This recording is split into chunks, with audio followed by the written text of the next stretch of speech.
no ar as Superaulas FUVEST Unicamp, uma parceria entre o Sistema Positivo de Ensino e o Estadão. São 56 aulas temáticas inéditas e totalmente gratuitas para ajudar você a se preparar para os vestibulares da Unicamp e da FUVEST. Então vamos logo começar. No nosso encontro de hoje, nós veremos 3 superaulas com um super time de professores do Positivo. Agora vamos praticar alguns exercícios de matemática com o professor Luiz Antônio. É com você, professor.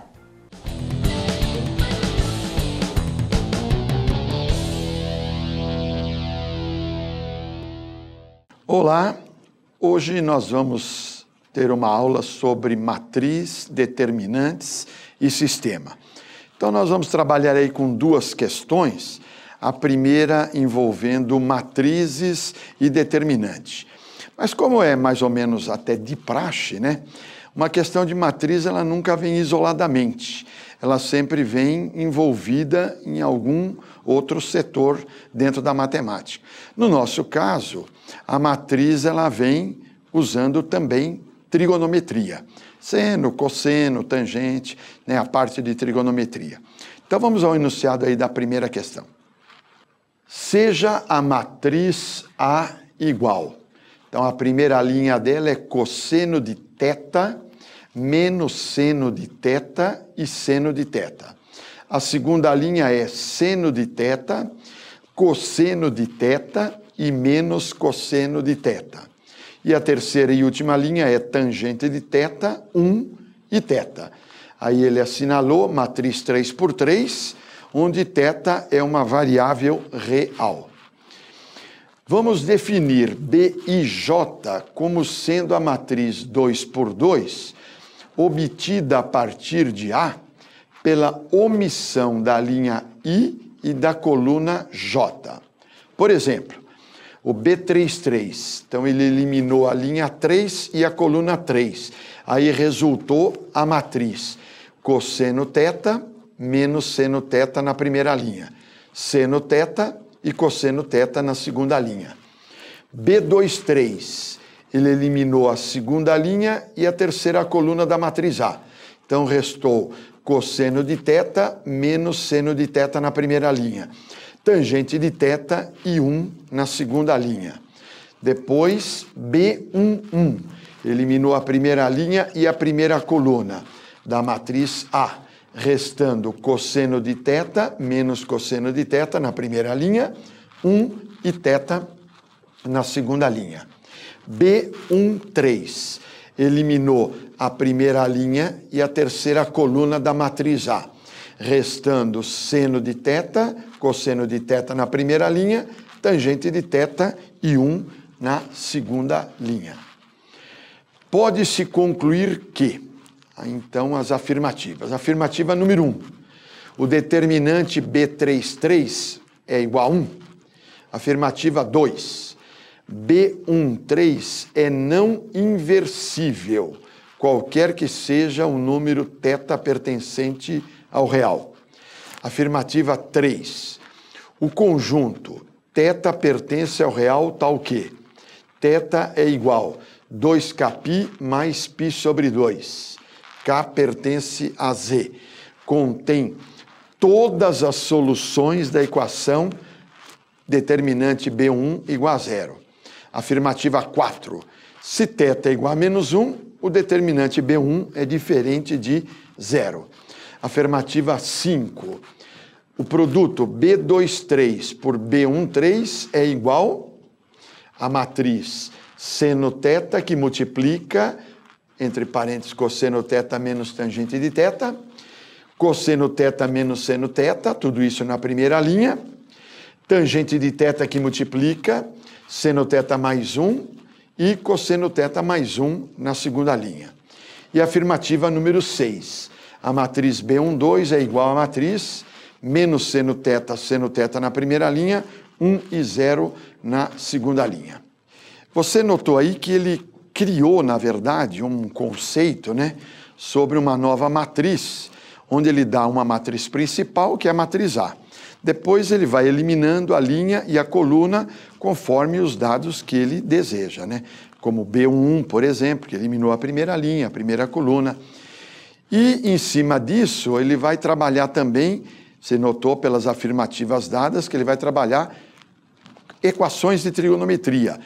E um detalhe importante também que apareceu nessas afirmativas foi a matriz inversível. Esse é um detalhe importante que o examinador gosta. Ele fala, a matriz é inversível quando? Quando o determinante dessa matriz é diferente de zero.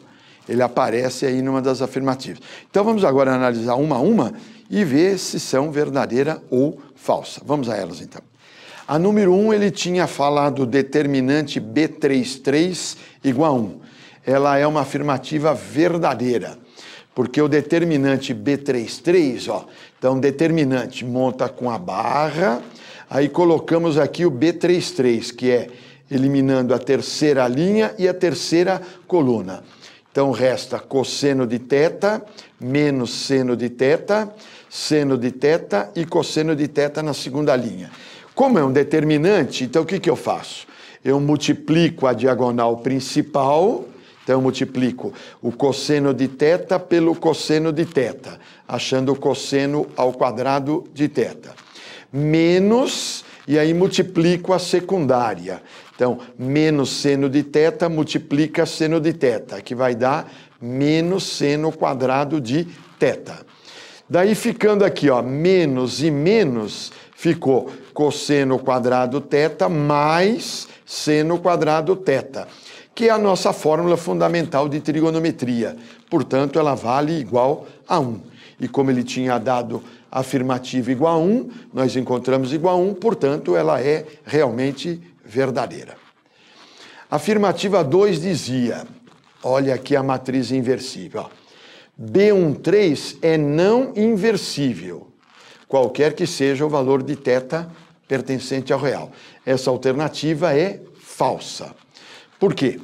Porque, ó, conclusão, B13 é inversível se e somente se o determinante for diferente de zero.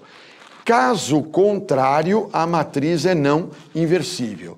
Então, como para dar inversível tem que ser diferente, para não inversível ela teria que ser igual. Então, nós montamos na próxima linha.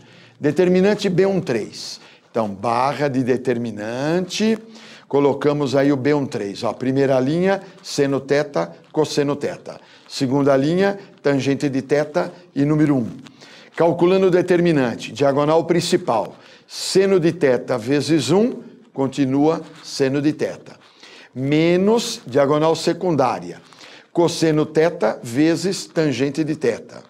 Lembrando que a tangente de θ é o seno sobre cosseno, então nós ficamos com a próxima passagem, seno de θ menos cosseno de θ, no lugar da tangente, seno de θ sobre cosseno de θ, simplificando o cosseno, então ficamos na próxima linha, seno de θ menos seno de θ. Como os dois são iguais, resultado é zero. Mas, você notou aí que nós fizemos uma simplificação. Cosseno de θ foi simplificado no meio do caminho. Então o que acontece? Eu só posso simplificar se ele não for igual a zero. Então vamos continuar o mas. Vamos lá. Mas somente se o cosseno for diferente de zero. E quando que o cosseno dá zero? O cosseno dá zero lá no π sobre 2 mais κ. Então eu diria, ó, ou seja, para qualquer θ, como lá era diferente, então diferente de π sobre 2 mais κ. K pertence a Z. Então onde ele errou? Ele errou porque no enunciado da afirmativa ele dizia qualquer que seja o número θ. E na verdade não é qualquer que seja o número θ. Ele tem que ser diferente de π sobre 2 mais κ. Então a afirmativa 2 ficou falsa. Vamos agora então dar uma olhadinha na afirmativa número 3. Vamos a ela. O conjunto θ pertence ao real tal que θ é igual a 2kπ mais π sobre 2. K pertence a Z. Contém todas as soluções da equação determinante de B11 igual a zero. Essa afirmativa ela é falsa. Por quê? Porque se o determinante de B1 é 0, então vamos montar o determinante de B1. Então ele fica montado assim, ó, barra de determinante, cosseno de θ menos cosseno de θ na primeira linha, 1 e 0 na segunda linha. Produto, diagonal principal, cosseno de θ vezes o θ, menos diagonal secundária, menos cosseno de θ vezes 1, que fica menos cosseno de θ. De novo, menos e menos. Então vamos escrever, ó, cosseno de θ, colocamos ele em evidência. Daí sobrou o θ na primeira parcela, mais 1 na segunda parcela, e o cosseno em evidência. Então, na última passagem, você tem lá, θ mais 1 multiplica cosseno de θ. Como ele é igual a 0, o que eu faço? Eu pego o θ mais 1 igual a 0, e o cosseno de θ também igual a 0. Então, teremos, olha lá, θ mais 1 igual a 0, ou cosseno de θ igual a 0. Resolvendo a primeira, o θ é igual a menos 1. Resolvendo o cosseno de θ igual a 0, temos a solução de novo. θ é igual, para o cosseno da 0 é π sobre 2 mais kπ, com k sempre pertencendo ao conjunto Z. Logo, o conjunto dado não contém todas as soluções. Por quê? Porque ele não apresentava o θ igual a menos 1 no conjunto dado. Então, por isso, a alternativa 3, ela ficou, então, falsa. Então, você notou aí que, por causa de um elemento só, que era o θ igual a menos 1, não tivemos a afirmativa 3 verdadeira.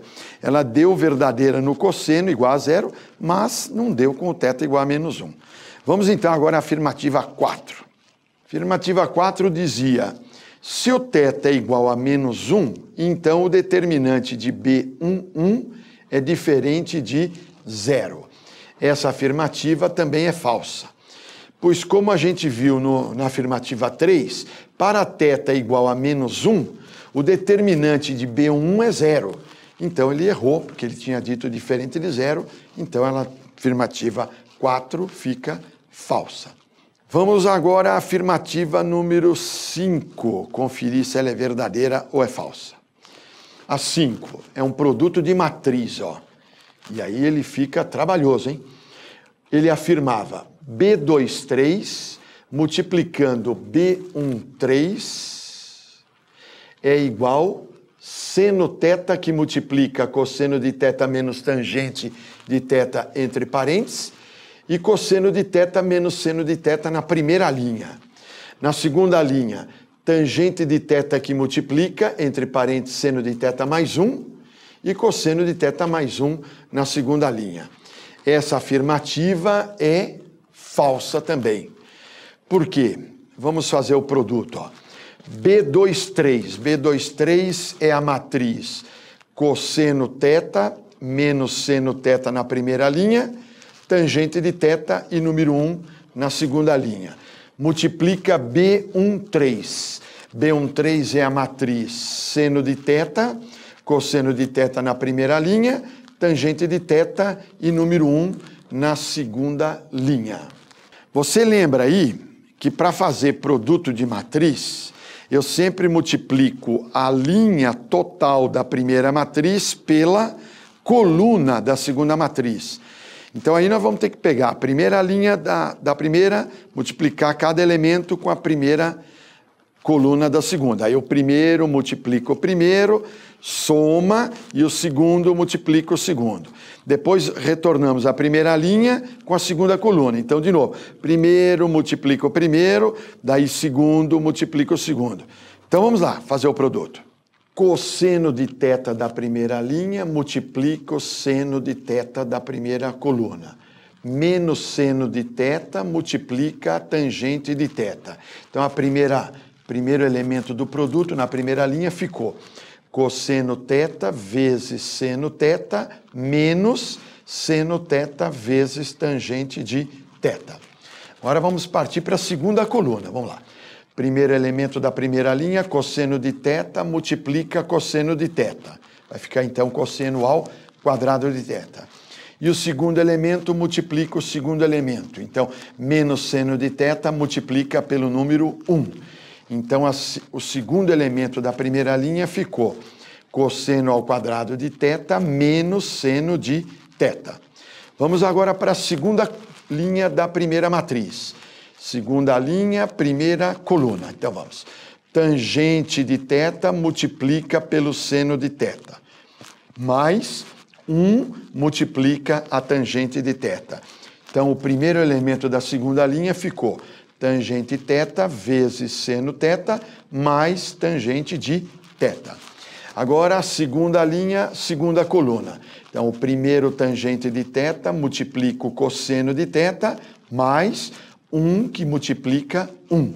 Então, o segundo elemento da segunda linha ficou tangente de θ vezes cosseno de θ mais o número 1. Agora, só ajeitando melhor esse produto, nós temos ali, ó, B23 que multiplica B13 é igual. Então, no primeiro elemento, colocamos o seno de θ em evidência. Então, entre parênteses, restou cosseno de θ menos tangente de θ. No segundo elemento da primeira linha, não fizemos nada. No primeiro da segunda linha, colocamos a tangente de θ em evidência.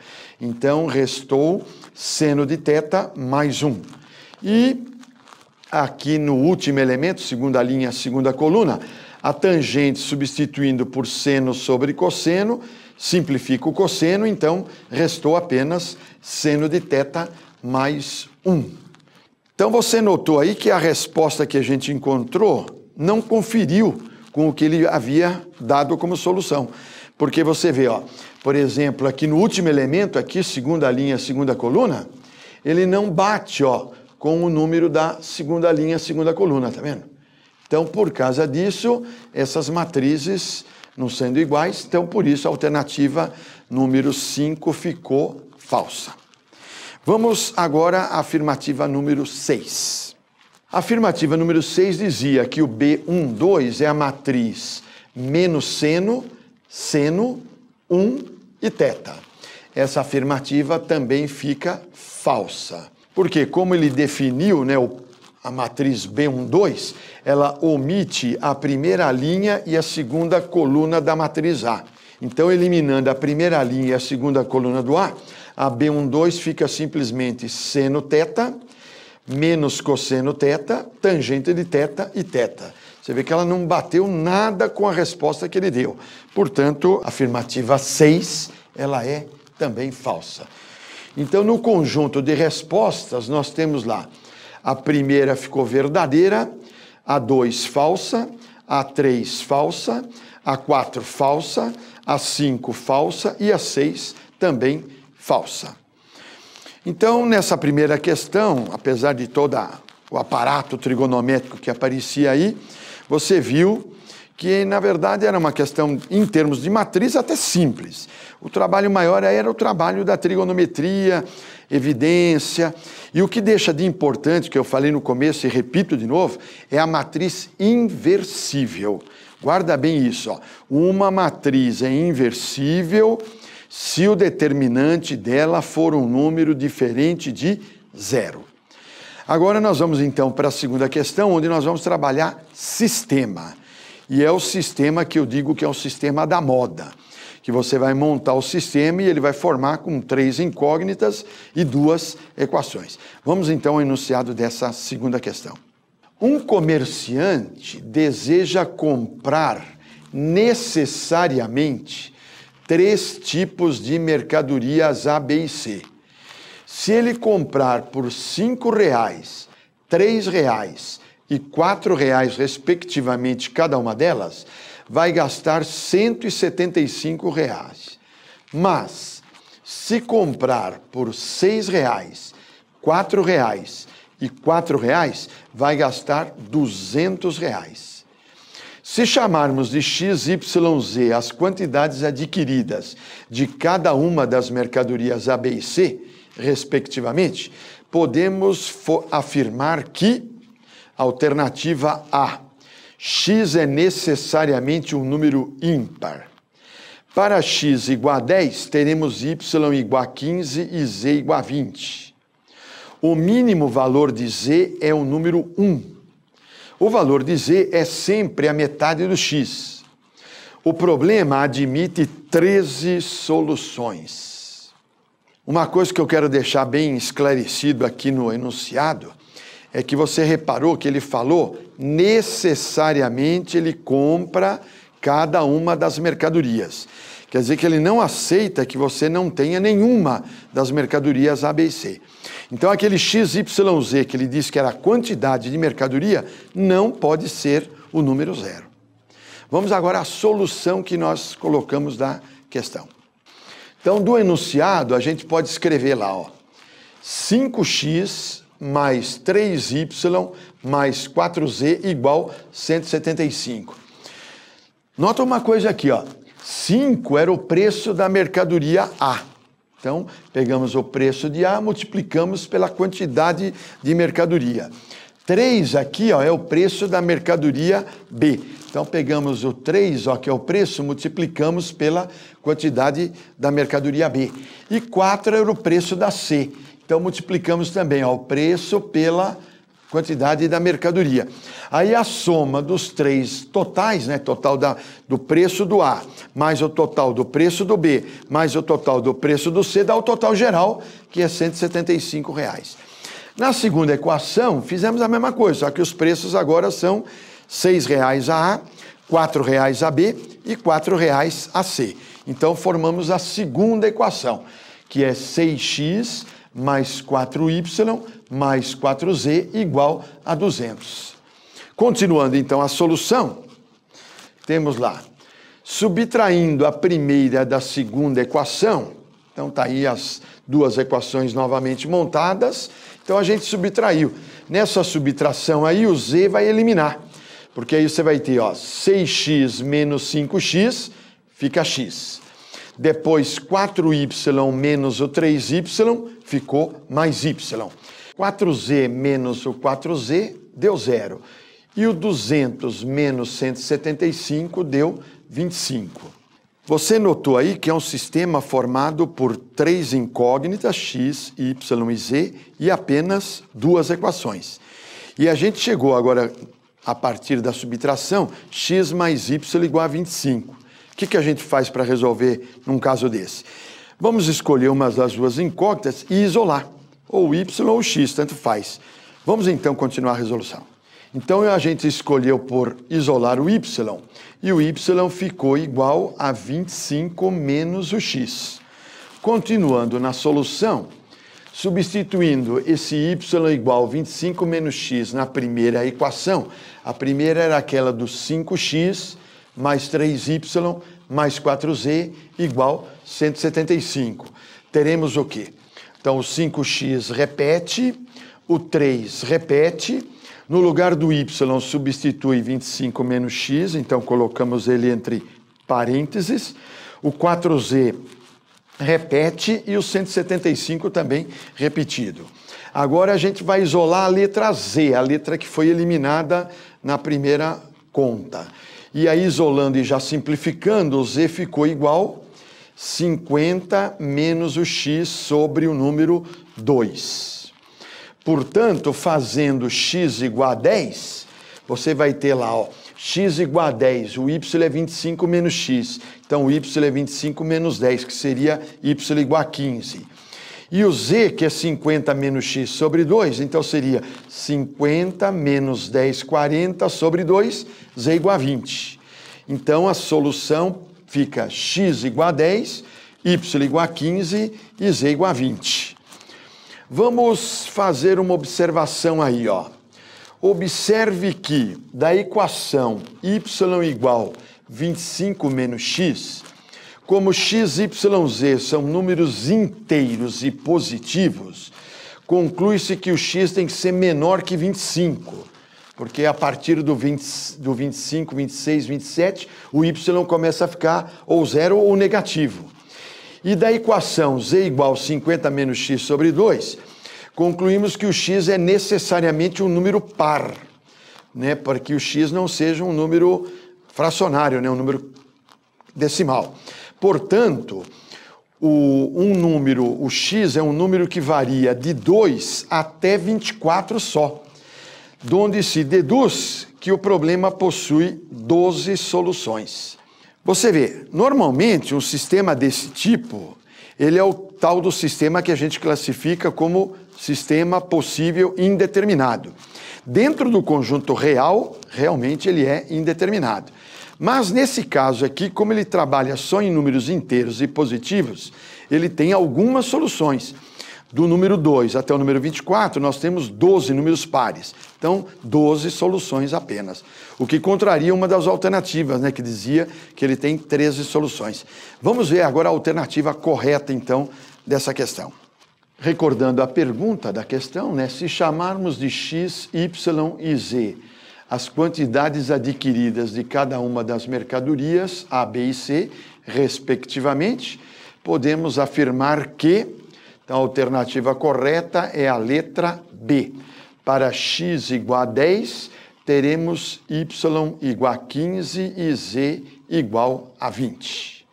Então, você notou aí uma questão em relação a sistemas de equações, onde o sistema é formado com 3 incógnitas, 2 equações. Como eu te disse anteriormente, geralmente no conjunto real ele é um sistema indeterminado, mas que no problema ele apresenta algumas soluções pelo fato de só trabalhar com números inteiros e positivos. Era isso que a gente queria mostrar para você hoje. Então, boa prova aí da FUVEST e da Unicamp. Bons exames.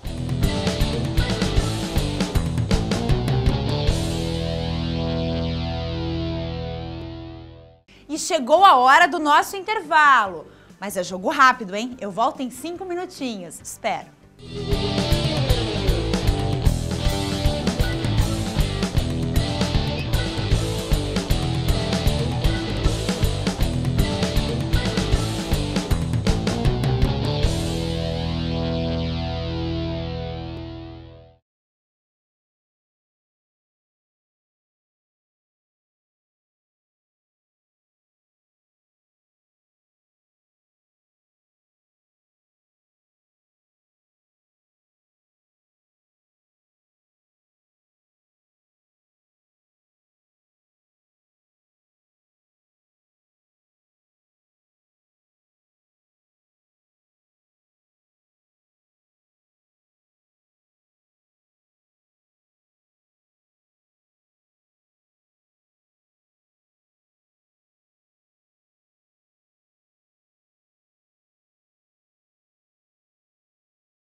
Olá, estamos de volta para mais uma super aula. E é claro que eu vou passar aquele recadinho que as inscrições do vestibular do Centro Positivo estão abertas. No CT Positivo, você pode fazer uma graduação em 2 ou 3 anos, com formação prática e voltada às demandas do mercado. Você pode escolher entre 28 cursos tecnólogos. Um deles é o de produção de projetos e edificação. Um curso oferecido em parceria com a Associação Brasileira dos Escritórios de Arquitetura do Paraná. Conheça esse e outros cursos no Centro Tecnológico Positivo, em ctpositivo.com.br e inscreva-se para o vestibular. A prova acontece já no dia 1º de dezembro. Estude em uma instituição que é referência para o mercado. Vamos prosseguir então chamando o professor Vela, que vai apresentar para a gente uma super aula de jornalismo e ciências humanas.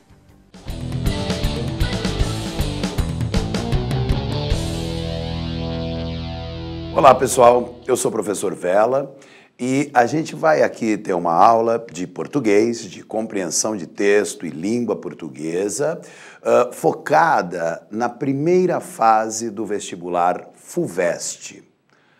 O vestibular FUVEST, como se sabe, é o vestibular que prepara, que seleciona para a Universidade de São Paulo e algumas outras instituições. A prova de compreensão de texto em língua portuguesa da FUVEST vai contemplar textos de diversos matizes. Textos de ciências, ciências exatas, ciências biológicas, ciências humanas, textos literários, mais focados aí na literatura, e textos jornalísticos. Essa aulinha de hoje que a gente vai fazer, nós vamos tratar de textos de ciências humanas, nós vamos ter aqui um texto sobre história, história do Brasil, um texto sobre sociologia e também jornalismo. Nós vamos ter uma entrevista, né, um texto de atualidade. Só lembrar que a nossa matéria é língua portuguesa, é compreensão de texto e língua portuguesa. Nossa matéria não é ciências humanas, nossa matéria não é história, nossa matéria não é sociologia. Entretanto, esses conteúdos caem na prova de língua portuguesa. Então, a nossa ótica é a da compreensão de texto, é a da língua como ferramenta para a transmissão de conteúdos dos mais diversos contextos. As questões todas que nós vamos resolver aqui, todas frequentaram recente exame FUVEST em primeira fase. Vamos começar então? Textos sobre jornalismo e ciências humanas. Primeiro texto, um texto de história do Brasil, do grande historiador Caio Prado Júnior, formação política do Brasil. Ele, para entrar na história do Brasil, ele começa lá em Portugal, nas grandes navegações portuguesas, que culminaram aí com o achamento do Brasil por Cabral. Vamos começar a ler o texto então. Não era e não podia o pequeno reino lusitano ser uma potência colonizadora à feição da antiga Grécia. Então, ele está comparando aí a colonização portuguesa com a grega.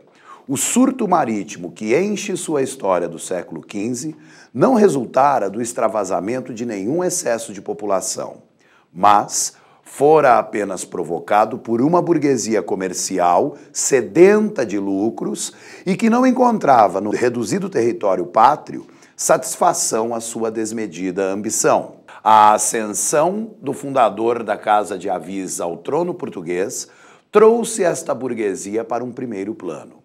Fora ela quem, para se livrar da ameaça castelhana e do poder da nobreza, representado pela rainha Leonor Teles, cingira o mestre de Avis com a coroa lusitana. Era ela, portanto, quem devia merecer do novo rei o melhor das suas atenções. Esgotadas as possibilidades do reino com as pródigas dádivas reais, restou apenas o recurso da expansão externa para contentar os insaciáveis companheiros de Dom João I. Então tá aí, Caio Prado Júnior, Evolução Política do Brasil, adaptado. Vamos ver então as questões e à medida que se fizer necessário, para responder as questões a gente volta ao texto. Questão número 1. Infere-se da leitura desse texto que Portugal não foi uma potência colonizadora como a antiga Grécia Porque seu, A, seu peso político-econômico, apesar de grande para o século, não era comparável ao da Grécia. B, porque seu interesse, diferentemente do da Grécia, não era conquistar o mundo. C, porque seu aparato bélico, embora considerável para a época, não era comparável ao dos gregos. D, porque seu objetivo não era povoar novas terras, mas comercializar produtos nelas obtidos. E, porque seu projeto principal era consolidar o próprio reino, libertando-se do domínio espanhol. Vamos voltar ao texto para a gente conferir aqui. Então, olha, comecinho do texto. Não era e não podia o pequeno reino lusitano ser uma potência colonizadora à feição da antiga Grécia. Então, o parágrafo se abre com esse tópico frasal, comparando a expansão territorial de Portugal com a da Grécia, eram coisas diferentes. O surto marítimo que enche a história portuguesa do século XV não resultara do extravasamento de nenhum excesso de população. Então não era excesso de população que buscava novos territórios, mas fora apenas provocado por uma burguesia comercial sedenta de lucros e que não encontrava no reduzido território pátrio satisfação à sua desmedida ambição. Então, por que aconteceu a expansão territorial portuguesa? Não era para povoar novas terras, era para comercializar os produtos desta burguesia local. Então, a expansão marítima se dá num contexto mercantilista. Portugal buscava novos territórios para haver novos compradores para o comércio. Resposta, então, D. O objetivo português não era povoar novas terras, mas comercializar produtos nelas obtidos. Ok? Essa daqui já é uma questão de coesão. O pronome ela da frase era ela, portanto, quem devia merecer do novo rei o melhor das suas atenções, refere-se a ela, a desmedida ambição, B, ela, a casa de Avis, C, ela, esta burguesia, D, ela, ameaça castelhana, E, ela, rainha Leonor Teles. Vamos conferir o trechinho do texto. A ascensão do fundador da Casa de Avis ao trono português trouxe esta burguesia para um primeiro plano. Fora ela quem, para se livrar da ameaça castelhana e do poder da nobreza representado pela rainha Leonor Teles, cingira o mestre de Avis com a coroa lusitana. Ela quem? Esta burguesia. Era ela, esta burguesia, portanto, quem devia merecer do novo rei o melhor das suas atenções. Então, ela é esta burguesia, resposta C nesta questão segunda. Agora, uma questão que trata de emprego de tempos verbais. É uma questão que vai tratar de uma peculiaridade, sobretudo quando a gente está fazendo a narrativa de fatos históricos que aconteceram no passado.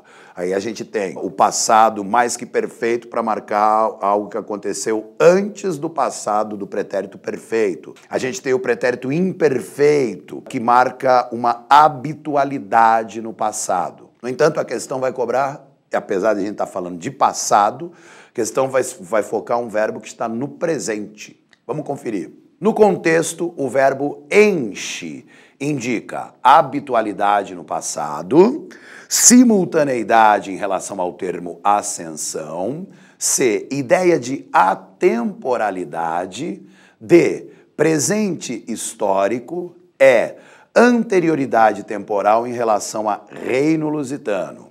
Como sempre, vamos voltar ao texto. Não era e não podia o pequeno reino lusitano ser uma potência colonizadora à feição da antiga Grécia. O surto marítimo que enche sua história do século XV não resultara do extravasamento de nenhum excesso de população. O surto marítimo que enche sua história do século XV. Este enche no presente, embora a gente esteja falando lá do século XV. É isto que está sendo focado pela questão 3. Você sabe que é muito comum, tanto na história quanto no jornalismo, a gente procurar trazer fatos que aconteceram no passado, trazer para o presente da leitura, trazer para o leitor. Então, jornalismo, por exemplo, uma notícia que aconteceu ontem, ela vai aparecer na manchete do jornal de hoje com o verbo no presente. Por exemplo, em São Paulo, a eleição aconteceu num domingo. Na segunda-feira, a manchete era: Serra e Haddad vão ao segundo turno. Ou Serra e Haddad vencem o primeiro turno. Venceram ontem, mas o verbo vem no presente para trazer esse fato passado para o presente. A gente chama isso quando um texto histórico, uma narrativa histórica, se refere a um fato do passado com o verbo no presente, a gente chama isso de presente histórico. Vamos conferir então? Presente histórico, resposta da questão número 3. Agora vamos ver um segundo texto jornalístico, é um gênero jornalístico chamado de entrevista. Uma entrevista concedida à revista Veja por um dos heróis contemporâneos da República, o ministro do Supremo Tribunal Federal, Joaquim Barbosa. Texto para as questões 4 e 5. Leia o seguinte trecho de uma entrevista concedida pelo ministro do Supremo Tribunal Federal, Joaquim Barbosa.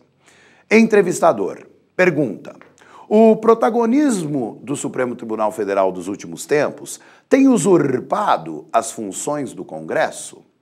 Resposta do Joaquim Barbosa: temos uma Constituição muito boa, mas excessivamente detalhista, com um número imenso de dispositivos e, por isso, suscetível a fomentar interpretações e toda sorte de litígios. Também temos um sistema de jurisdição constitucional, talvez único no mundo, com um rol enorme de agentes e instituições dotadas da prerrogativa ou de competência para trazer questões ao Supremo. É um leque considerável de interesses, de visões, que acaba causando a intervenção do Supremo nas mais diversas questões, nas mais diferentes áreas, inclusive dando margem a esse tipo de acusação. Nossas decisões não deveriam passar de 200, 300 por ano. Hoje são analisados 50 mil, 60 mil processos. É uma insanidade. Bom, vamos ver as duas questões. A primeira questão: tendo em vista o contexto, a palavra do texto que sintetiza o teor da acusação referida na entrevista é: a pergunta faz uma espécie de acusação ao Supremo Tribunal Federal. A resposta de Sua Excelência, o ministro Joaquim Barbosa, então, é uma tentativa de se defender da acusação feita pela pergunta. Vamos voltar à pergunta para a gente conferir qual é esta acusação. Entrevistador: o protagonismo do Supremo dos últimos tempos tem usurpado as funções do Congresso? Tem usurpado, tem roubado funções do Congresso? Quer dizer, na verdade, a função de legislar é do Congresso, mas o Supremo Tribunal vem, de certa maneira, legislando. Um exemplo interessante é uma questão que no Congresso ficaria barrada, porque o Congresso é muito plural e aí tem certas bancadas de perfil conservador que jamais admitiriam isso, e foi o Supremo Tribunal Federal quem decretou legítimo o direito de união civil entre pessoas do mesmo sexo. O casamento entre pessoas do mesmo sexo. Isso foi decidido pelo Supremo e não pelo Congresso, embora a função de legislar seja do Congresso. Questões como essas levaram o entrevistador a fazer essa acusação. O Supremo, ele não está usurpando funções do Congresso, não está ingerindo, se intrometendo, de certa maneira, roubando, subtraindo funções que seriam do Congresso? De modo que, resposta: qual é a palavra que sintetiza esta acusação? A resposta está ali, usurpado. Vamos ver uma segunda questão ainda sobre essa entrevista com o ministro Joaquim Barbosa. No trecho: dotadas da prerrogativa ou de competência, a presença de artigo antes do primeiro substantivo e a sua ausência antes do segundo fazem que o sentido de cada um desses substantivos seja, respectivamente, da prerrogativa ou de competência.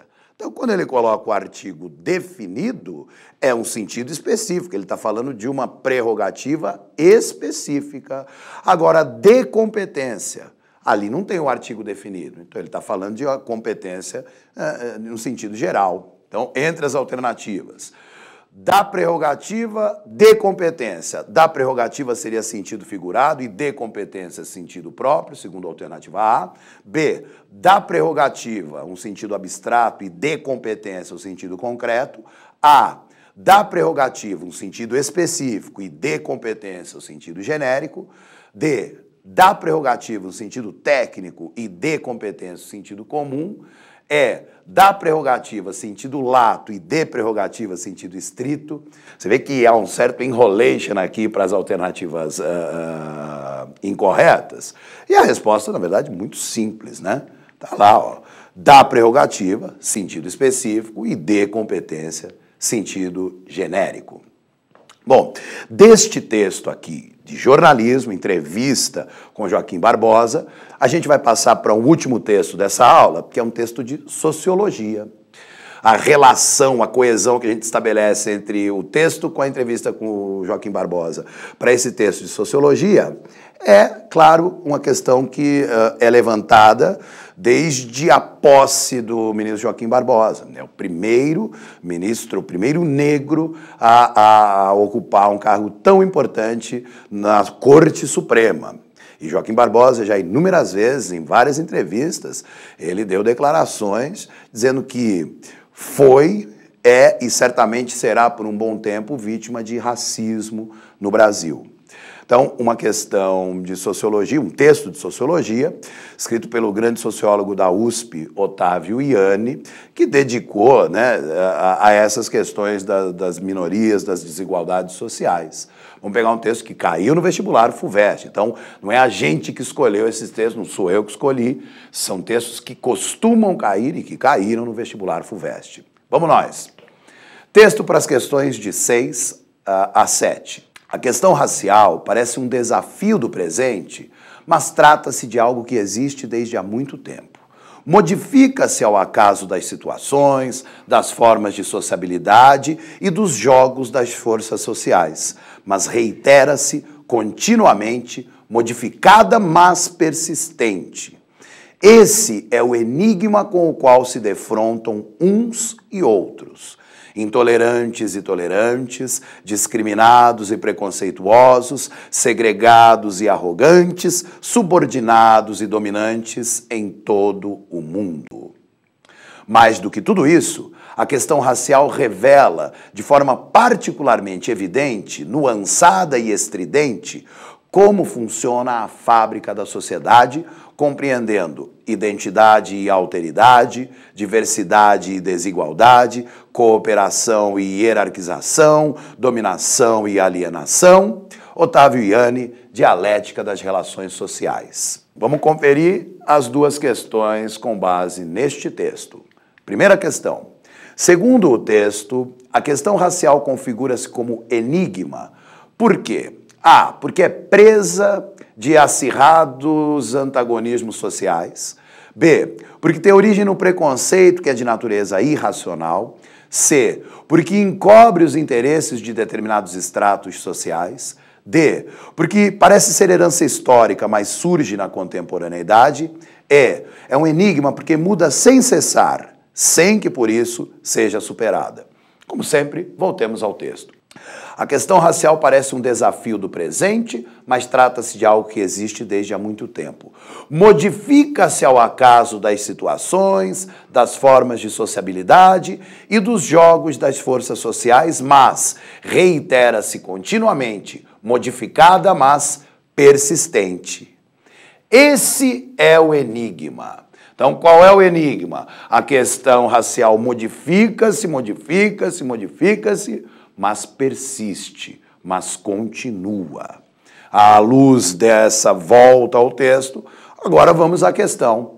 Está ali a resposta. Muda sem cessar, sem que por isso seja superada. E vamos agora à última questão de hoje, a última questão sobre esse texto do Otávio Ianni, questão racial. As palavras do texto, cujos prefixos traduzem, respectivamente, ideia de anterioridade e contiguidade, são A, persistente e alteridade. B, discriminados e hierarquização. C, preconceituosos e cooperação. D, subordinados e diversidade. E, identidade e segregados. Bom, uma questão sobre processos de formação de palavras. Então, a gente tem que olhar palavras formadas pelo processo de prefixação. Estamos procurando duas palavras que sejam formadas por prefixos. Um que indique a ideia de anterioridade no tempo e o outro que indique a ideia de contiguidade. Prefixo que indica anterioridade pode ser ante, com E, porque anti com I é contra. Ora, ante, por exemplo, antessala, antever, seria anterioridade. Ou o prefixo pré, antes, pré-escola, antes da escola, pretexto, antes do texto, preconceito. O camarada já tem o conceito formado antes de ter o conceito. Preconceito, né? Mulher ao volante, perigo constante. Isso é um preconceito. O cara já tem essa ideia antes de ter o conceito formado. E o prefixo que indica contiguidade é o prefixo que nos dá origem à preposição com, né? Coabitar, conviver, comungar, né? Colaborar, cooperar. De modo que, resposta a esta última questão desta nossa aula, vamos conferir. Resposta C, preconceituosos e cooperação, operar junto. É isso aí, ficamos por aqui. Espero imensamente que esta nossa aula tenha sido útil e desejo a vocês boa sorte nos vários exames, especialmente neste de que nós tratamos especificamente hoje, o da FUVEST. Até a próxima.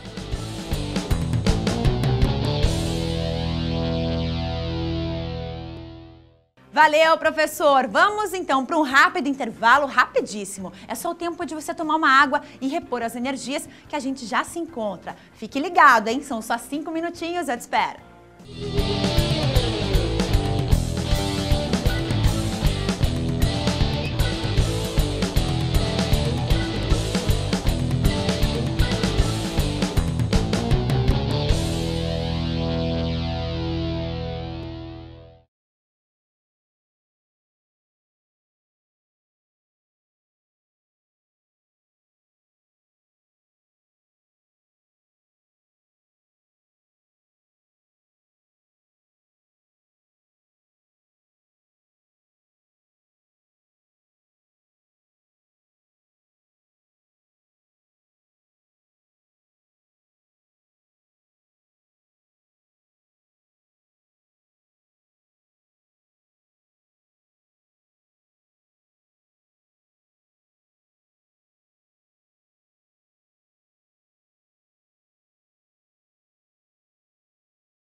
Voltamos para a última super aula de hoje. O professor Nadim vai explicar tudo sobre isometria. Preste bem atenção.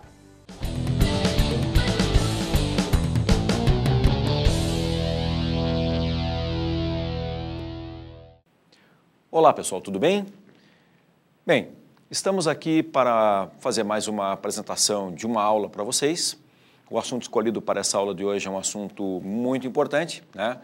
Nós sabemos que os exames vestibulares, eles cobram muito essa parte que nós vamos revisar na aula de hoje. O assunto é a isomeria. Sabemos que a FUVEST, a Unicamp, para essas universidades aí que a nossa aula de hoje está voltada principalmente, também gostam de explorar muito esse assunto. A propósito, vamos resolver alguns testes exatamente dessas instituições.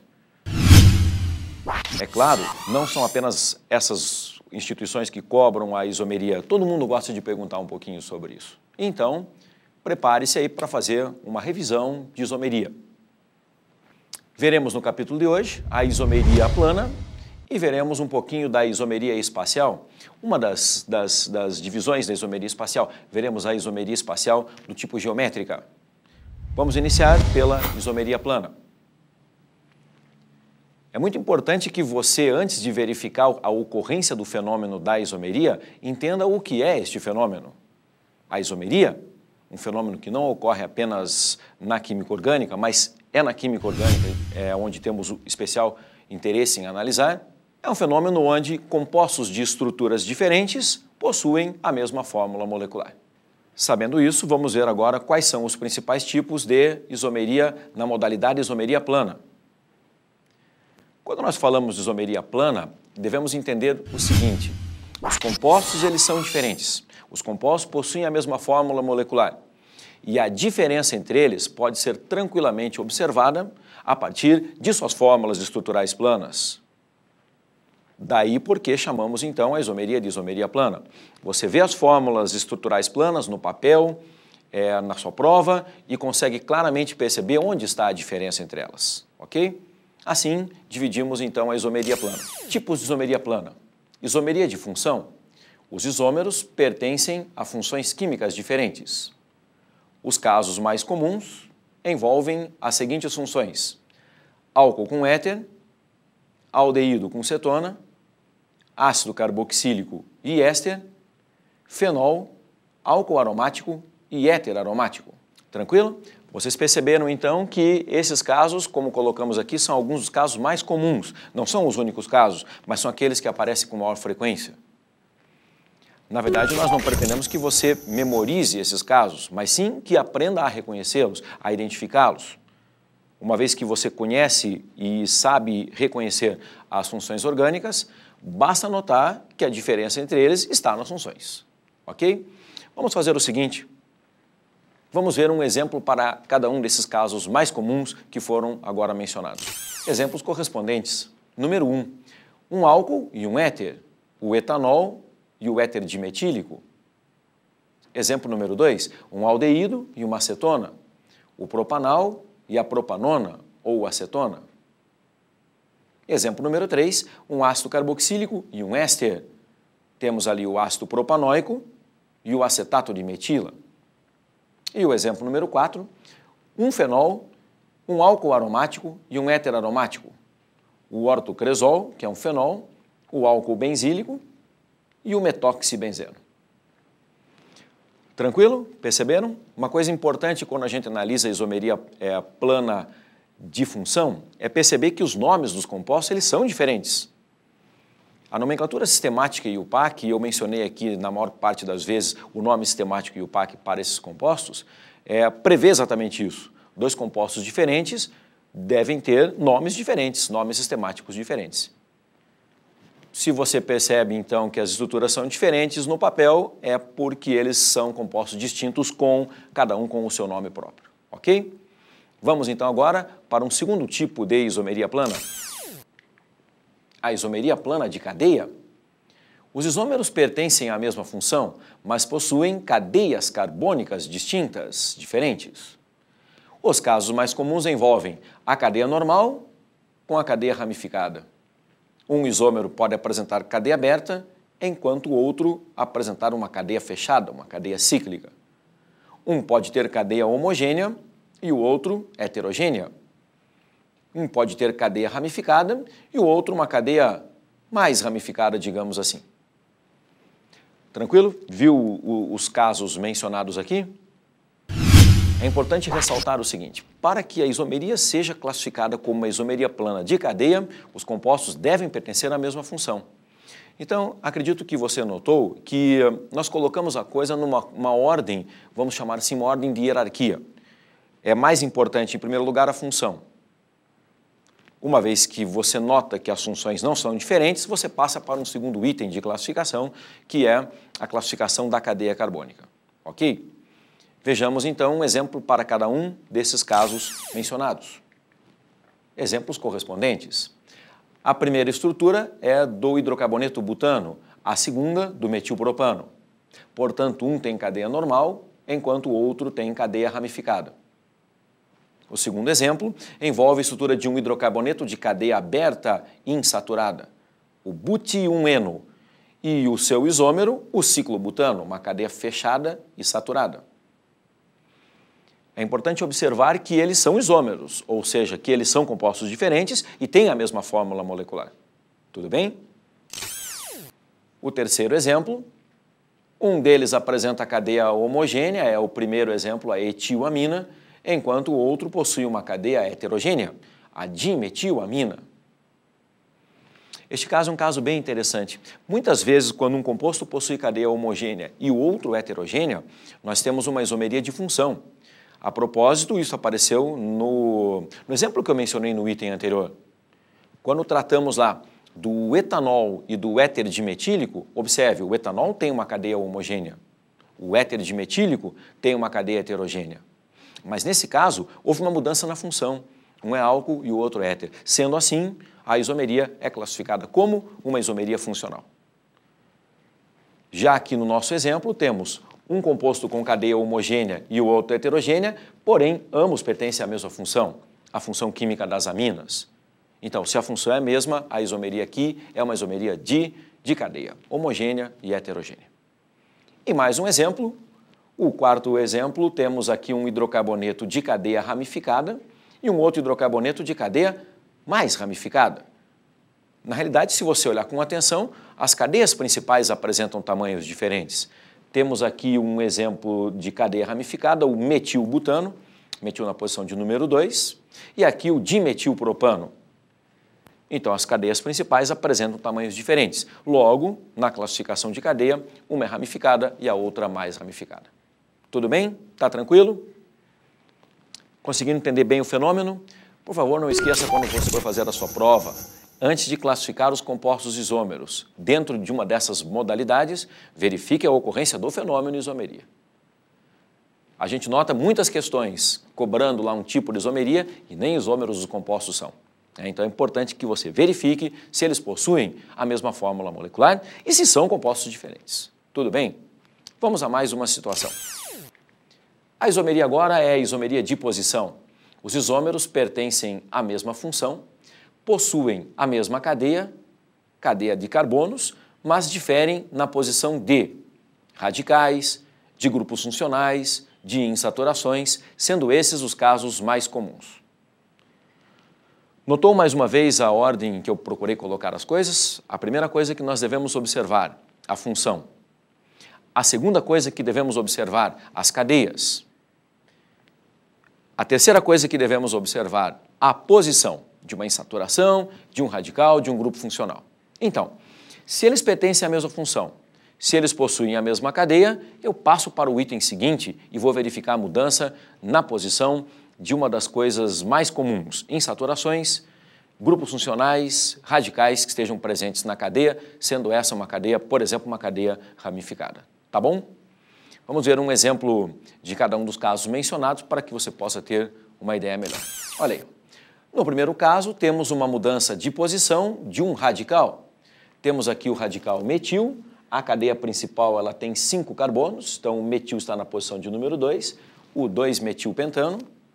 E aqui temos o radical metil, a cadeia principal continua com os mesmos 5 carbonos, mas agora na posição de número 3, o 3-metilpentano. Tranquilo? Tudo bem? Olha o segundo exemplo agora, a mudança na posição de um grupo funcional. Aqui temos o grupo OH-hidroxila, situada na extremidade da cadeia, que é uma cadeia aberta. O composto que aqui está é um álcool, o propan-1-ol. Já o seu isômero de posição está aqui ao lado, o propan-2-ol. Observe a mudança na posição do grupo OH. Aqui ele era terminal, estava na extremidade, aqui está no segundo carbono.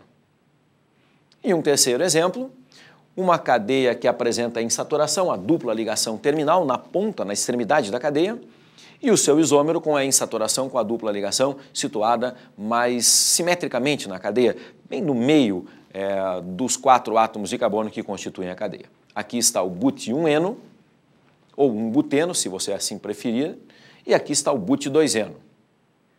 Aliás, essa nomenclatura colocando o número que indica a posição, no caso ali da insaturação, no meio do nome do composto, na frente do infixo em, é a forma mais moderna e, portanto, recomendada de nomear os compostos. Beleza? Bom, então já vimos a isomeria de função, já vimos a isomeria de cadeia e já vimos a isomeria de posição, tipos de isomeria plana. Tudo bem? Temos mais algumas situações para analisar. Vamos olhar na tela outras diferentes situações dentro ainda da modalidade da isomeria plana. A isomeria plana de compensação, também conhecida como metameria. Os isômeros pertencem à mesma função, diferem quanto à posição relativa de um heteroátomo. Na verdade, nós temos aqui um caso, então, um caso particular da isomeria de posição. Eles pertencem à mesma função, eles possuem, aliás, a mesma cadeia, nós já passamos esse item como um pré-requisito atendido, e a diferença está na posição relativa de um heteroátomo. Isso implica, então, na seguinte situação: as cadeias devem ser heterogêneas, elas devem possuir o heteroátomo dos 2, ou sei lá, mais isômeros que você esteja analisando, e a posição relativa deste heteroátomo é que deve ser diferente nos isômeros. Tranquilo? Vamos dar uma olhada aqui na tela, num exemplo que temos aqui. O um metoxipropano e o etoxietano. Eles são isômeros, eles pertencem à mesma função, eles são éteres, ok? As cadeias são iguais, as duas cadeias são abertas, elas são normais, elas são heterogêneas, e o que os diferencia é a posição relativa do heteroátomo, do oxigênio, que aqui está mais perto da extremidade, e aqui está situado numa posição bem central, equidistante das extremidades, digamos assim, já que estamos tratando de uma cadeia aberta e normal. Tudo bem? Ficou claro para você esse exemplo, então? Ok. Note que os dois possuem um heteroátomo, daí eu posso fazer, então, a classificação dos isômeros como isômeros de compensação ou metâmeros. A situação é a metameria. Legal. Mais um caso e último caso de isomeria plana que vamos abordar, a tautomeria. A tautomeria é um caso particular de isomeria de função, em que se tem um equilíbrio dinâmico entre os isômeros. Os casos mais comuns de equilíbrio, aldoenólico e cetoenólico. Notem que na tautomeria há uma mudança de função. Notem que esse, então, pode ser considerado também um caso especial da isomeria de função, já que as funções são diferentes. Mas é importante que, para que ocorra este fenômeno de tautomeria, é importante que ocorra também esse equilíbrio dinâmico entre as fórmulas dos isômeros, onde eles coexistem numa solução, por exemplo, e um pode converter-se no outro pela mudança na posição da insaturação ou no arranjo da insaturação na estrutura e também, normalmente, também de um hidrogênio. Vamos observar na tela um exemplo para os dois tipos de equilíbrios dinâmicos mencionados, o aldoenólico e o cetoenólico. Exemplos correspondentes. O enol e um aldeído, Observe a ligaçãozinha vermelha que está saindo da cadeia e se dirigindo para o oxigênio, enquanto que o hidrogênio, aqui também colocado na cor vermelha, vem para a cadeia num rearranjo estrutural. E o enol converte-se num aldeído, que a propósito é mais estável do que o enol. A situação é de equilíbrio dinâmico, nós podemos ter a dupla retornando e o hidrogênio para o oxigênio, a dupla para a cadeia, voltando então o aldeído na forma enólica. No caso de baixo, temos também aqui um enol, no segundo exemplo, a hidroxila está no carbono insaturado por dupla, a ligaçãozinha vermelha vai até o oxigênio, o hidrogênio vem para a cadeia num rearranjo estrutural. E o enol mantém, então, o equilíbrio dinâmico com a acetona. A isso nós damos o nome de tautomeria. Ficou claro para você? Ficou? Cuidado, que nem sempre que na prova aparece um enol e um aldeído, nem sempre eles são tautômeros, né? Pode ser que você tenha um enol, como este aqui com a hidroxila situada num carbono de meio de cadeia, ele vai ter um equilíbrio dinâmico com uma acetona e não com o aldeído. Às vezes os caras fazem isso, eles põem um enol e um aldeído e eles não são tautômeros, eles são isômeros, eles podem ser isômeros de função. Tudo bem? Então você precisa mesmo verificar a ocorrência do equilíbrio dinâmico. Maravilha, pessoal? Vamos para a frente, então. Vamos observar agora a aplicação dos tipos diferentes de isomeria plana num teste que caiu na FUVEST. As fórmulas estruturais de alguns componentes de óleos essenciais responsáveis pelo aroma de certas ervas e flores são o linalol, o eugenol, o citronelal, o anetol. Olhando assim para essas fórmulas num primeiro momento, elas podem assustar. Você não deve decorar esses nomes, você não precisa memorizar essas fórmulas, você deve saber analisá-las, né? Procurar identificar as funções orgânicas presentes, procurar identificar e determinar a fórmula molecular dos compostos, para aí sim analisar a ocorrência do fenômeno da isomeria e qual é o tipo de isomeria, se é que eles são isômeros, né? Vamos prosseguindo. Dentre esses compostos são isômeros. Alternativa A, o anetol e o linalol. Alternativa B, o eugenol e o linalol. Alternativa C, o citronelal e o eugenol. Letra D, linalol e citronelal. E E, eugenol e anetol. Na verdade, esse é um teste, então, que não quer nem que você determine o tipo de isomeria existente, mas apenas se os compostos são isômeros ou não. Uma vez que você consiga determinar a fórmula molecular desses compostos, saberá quais deles são isômeros. Vejamos, então. Isômeros possuem a mesma fórmula molecular, são compostos diferentes com a mesma fórmula molecular. Assim, já determinadas as fórmulas moleculares, a do linalol é C10H18O, a do eugenol C10H12O2, a do citronelal C10H18O e a do anetol C10H12 apenas 1O. Obviamente, então, os isômeros, aqueles que têm a mesma fórmula molecular, C10H18O, são o linalol e o citronelal. Dentre esses compostos são isômeros, o linalol e o citronelal, alternativa correta, alternativa D. Tranquilo? Ficou bom para você esse teste? Ficou tranquilo, né? Vamos ver mais um. Olha um teste da FUVEST. Considere os seguintes compostos isoméricos. Temos aí o butanol e o éter dietílico. Já numa primeira análise, ou uma análise preliminar, podemos prever o seguinte. Ele disse que são compostos isoméricos. Um é álcool e o outro é o éter. Nós sabemos daí, então, da ocorrência da isomeria de função, um álcool e um éter, né? Mas nós vamos continuar a leitura do teste. Certas propriedades de cada uma dessas substâncias dependem das interações entre as moléculas que a compõem, como, por exemplo, as ligações de hidrogênio. Assim, pode-se concluir que, a uma mesma pressão, o éter dietílico sólido funde a uma temperatura mais alta do que o butanol sólido? Veja, o álcool apresenta o grupo OH, o grupo hidroxila.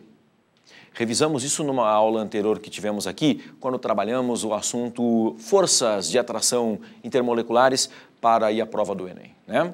Quem tem o grupo OH, como é o caso do álcool, tem suas moléculas interagindo por ligações de hidrogênio. As ligações de hidrogênio são as forças intermoleculares de maior intensidade dentre aquelas que nos interessam. E isso faz com que o butanol tenha, então, pontos de fusão, pontos de ebulição, ou ponto de fusão e ebulição mais elevados do que do éter dietílico, o que torna a alternativa A, então, uma alternativa incorreta. Alternativa B. A uma mesma temperatura, a viscosidade do éter dietílico líquido é maior do que a do butanol líquido. Já vamos falar sobre isso. Alternativa C. A uma mesma pressão, o butanol líquido entra em ebulição a uma temperatura mais alta do que o éter dietílico líquido. Falamos disso agora há pouco, né? Então essa me parece que está correta. Alternativa D. A uma mesma pressão, massas iguais de butanol e éter dietílico liberam, na combustão, a mesma quantidade de calor. Nas mesmas condições, o processo de evaporação do butanol líquido é mais rápido do que o do éter dietílico líquido. Observe a resolução. Embora sejam compostos isoméricos, temos o butanol polar, ele é um álcool, as interações ocorrem por ligações de hidrogênio.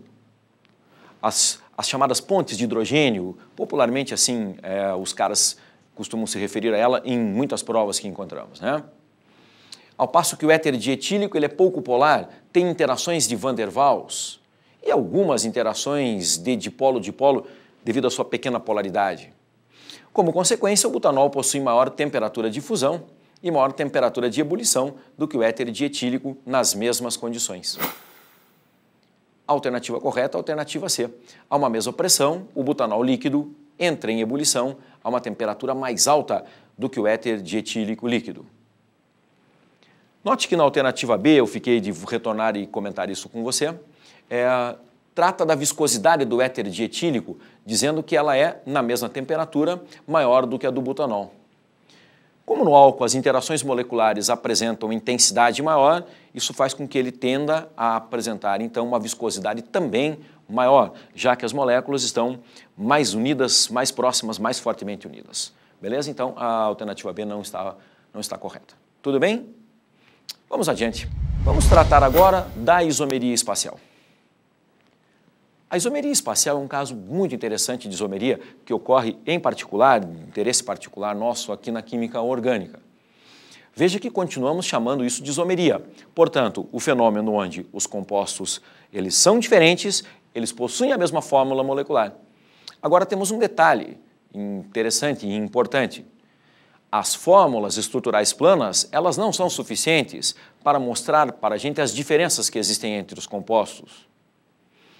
Devemos, assim, recorrer a fórmulas espaciais para poder enxergar melhor o fenômeno. É claro que, quando você estiver fazendo a prova, você não vai ter modelos espaciais para, de repente, manipular e conseguir enxergar as diferenças. Vai ter que fazer uma adaptação para o plano, né? Então, uma coisa para se fazer com muito cuidado, porque vamos analisar diferenças que ocorrem no nível espacial, estrutural espacial, mas olhando fórmulas planas. Para isso, temos que criar, então, algumas condições. A isomeria espacial é também denominada estereoisomeria. Estereoisomeria quer dizer isomeria espacial, isomeria em 3 dimensões. Tudo bem? Nessa aula de hoje, vamos abordar apenas uma das modalidades da isomeria espacial e, numa outra oportunidade, outra modalidade. Hoje, vamos abordar a isomeria espacial do tipo geométrica. Condição de ocorrência da isomeria espacial do tipo geométrica. Se os compostos apresentarem cadeias abertas, a condição é existência de uma dupla ligação entre 2 átomos de carbono e em cada um dos átomos de carbono grupos distintos, como A e B, representados assim genericamente, onde obrigatoriamente o A deve ser diferente do B. Note que de um carbono para o outro os grupos até podem ser iguais, não necessariamente, até podem ser iguais, como aqui AB, AB.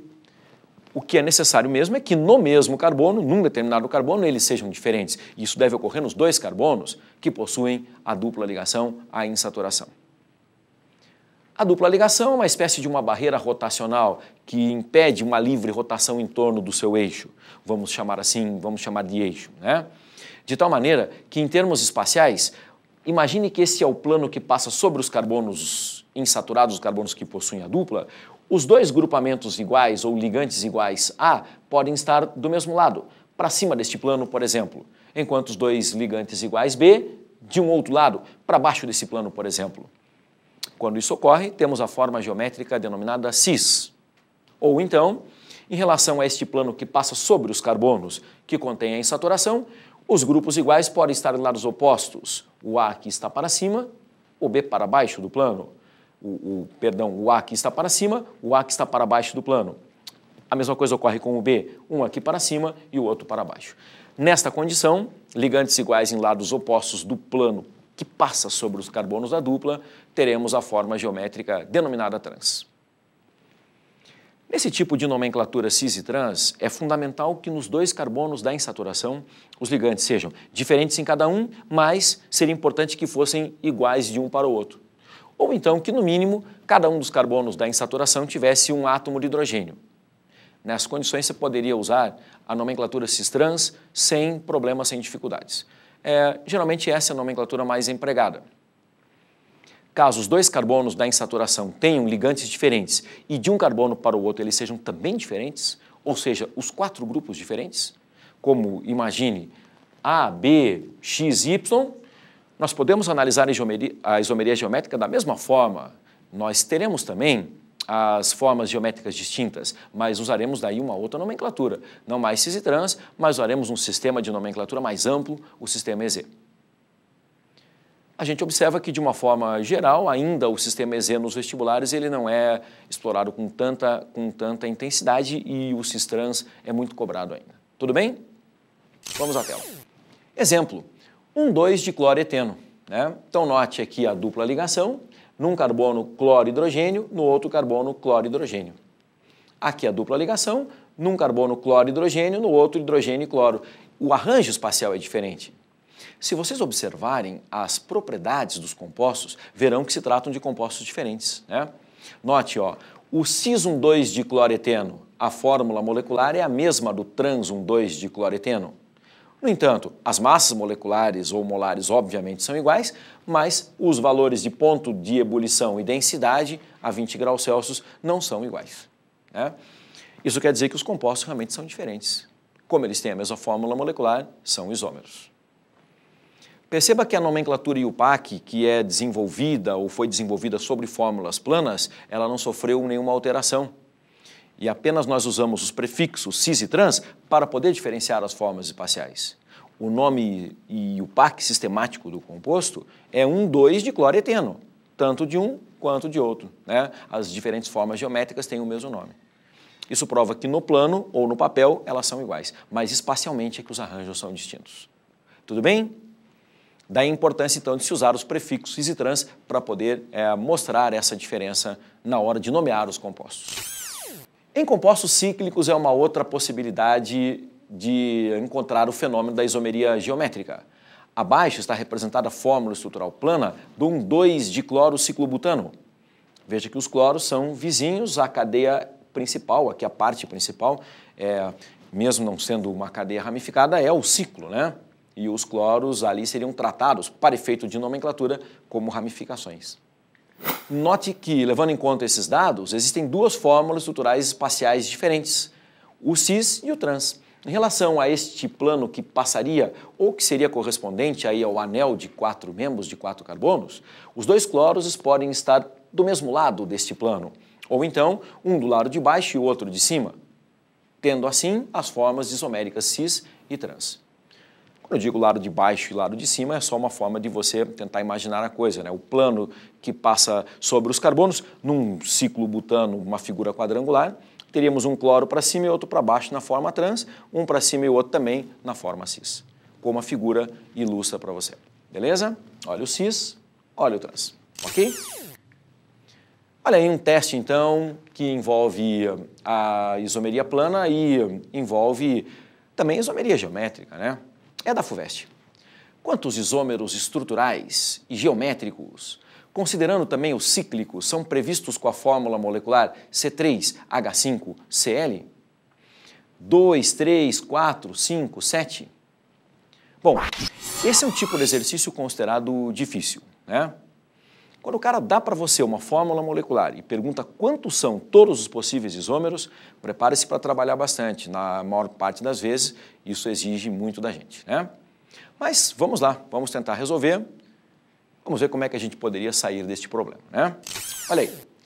Então, eu tenho uma fórmula molecular que me dá 3 átomos de carbono e pela quantidade de hidrogênios eu percebo claramente que se trata de uma cadeia que apresenta ou uma insaturação, uma dupla ligação, ou então um anel, né? Aqui com a dupla ligação na extremidade, dupla na ponta terminal, eu posso ter 2 formas, a cis e a trans, tá? Observe, hidrogênio e cloro são coisas diferentes, o hidrogênio CH3 diferentes. Aqui os 2 hidrogênios do mesmo lado do plano, forma cis. Aqui os hidrogênios em lados opostos, numa transversal, em relação ao plano que passaria sobre os carbonos da dupla, a forma trans. Tá? Então, são 2 isômeros espaciais. A partir daí, eu posso também pensar nos isômeros planos, mexer nas coisas que estudamos hoje aqui. Por exemplo, na posição do cloro, eu tirei ele da ponta, passei ele para o meio, eu tenho um isômero de posição. Eu tirei ele do meio e levei para a outra ponta, ou extremidade oposta à dupla ligação. Eu tenho mais um isômero de posição. E tenho ainda um isômero de cadeia, onde eu deixo a cadeia aberta para construir com os 3 carbonos uma cadeia fechada, uma cadeia cíclica, tá? Então, são 5 os isômeros com a fórmula molecular apresentada no teste. A pergunta era exatamente sobre isso, né? Quantos são os isômeros com a fórmula molecular C3H5Cl? Resposta, alternativa D, são 5 os isômeros. E mais um teste que aparentemente é muito difícil, porém, se você olhar com atenção, não fica tão difícil assim, da FUVEST. A reação de hidratação de alguns alcinos pode ser representada por... ele deu ali as equações prontinhas já, né? Então, o alcino com água, em presença de um catalisador, né? Formando um enol que, numa situação de equilíbrio dinâmico, a tautomeria originou uma cetona. E a situação de baixo, um alcino com água na presença de catalisador, formou enóis diferentes, né? E que resultaram em cetonas diferentes. Por que no caso de baixo nós obtivemos 2 cetonas diferentes? Olha uma coisa que é fundamental para que você possa resolver essa questão. No alcino de cima, no primeiro, os 2 R's, que são cadeias carbônicas radicais, vamos chamar de radicais, são cadeias carbônicas, são iguais. E no de baixo temos um R e um R1, então são partes diferentes, partes distintas, né? O que vai acontecer? Eu, nessa condição de R e R1, terei então 2 cetonas diferentes em função da posição da carbonila diferente. Né? Muito bem? Vamos ver então. O teste trata disso, ó, em que R e R1 são 2 grupos alquila diferentes. Escreva as fórmulas estruturais dos isômeros de fórmula C6H10. Que sejam hexínos, quer dizer, 6 carbonos, uma tripla ligação, a cadeia deve ser aberta e não deve ser ramificada. Bom, como a cadeia deve ser aberta e não ramificada, ficou um pouco mais fácil e limitou um pouco a quantidade de possíveis isômeros, né? Faremos 6 carbonos, cadeia aberta não ramificada, mudaremos apenas a posição da tripla ligação da insaturação. Aí estão os hexínos isômeros, então. O hex-1-ino, a tripla está no carbono de número 1, o hex-2-ino, a tripla está no carbono de número 2, e o hex-3-ino, ela está no carbono de número 3. Maravilha? Primeira parte terminou. A hidratação de um deles, do item anterior, dos hexínos, produz 2 cetonas diferentes, porém isoméricas. Escreva a fórmula estrutural deste alcino e as estruturais das cetonas assim formadas. Vamos lá. O hexino é o hex-2-ino. Por quê? Porque é aquele que teria 2 grupos R e R1 diferentes, enquanto os demais não se encontram nesta condição. Se enquadra no segundo exemplo do enunciado. O R e o R1 são grupos diferentes.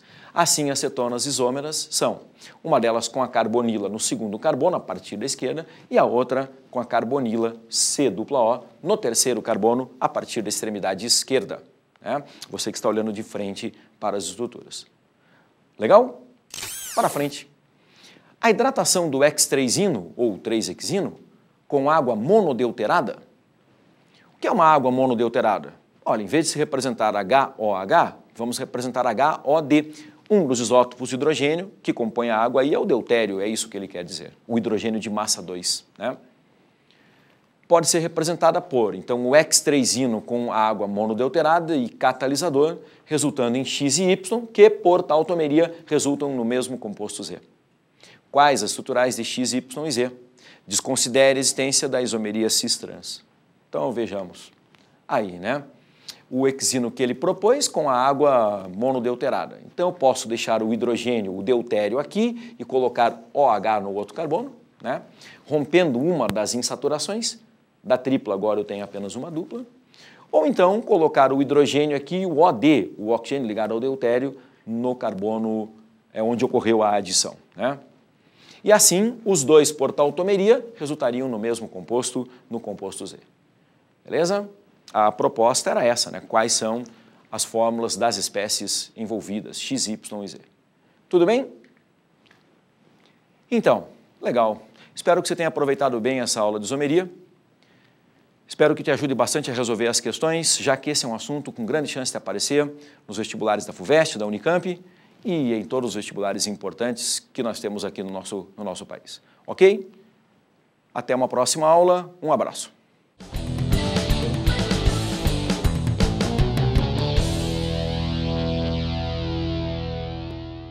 Acabou, mas é só por hoje. Amanhã tem mais super aulas pra você. E você já sabe, né? Eu estarei aqui a partir das 9 horas da manhã. E até o dia 24 de novembro, nós nos encontraremos diariamente para assistir às super aulas FUVEST Unicamp, uma super preparação inédita que o Sistema Positivo de Ensino e o Estadão estão oferecendo para você. Para quem está fazendo hoje a primeira fase da Unicamp, muita luz, concentração e calma. Para quem está se preparando para o vestibular da FUVEST, bons estudos!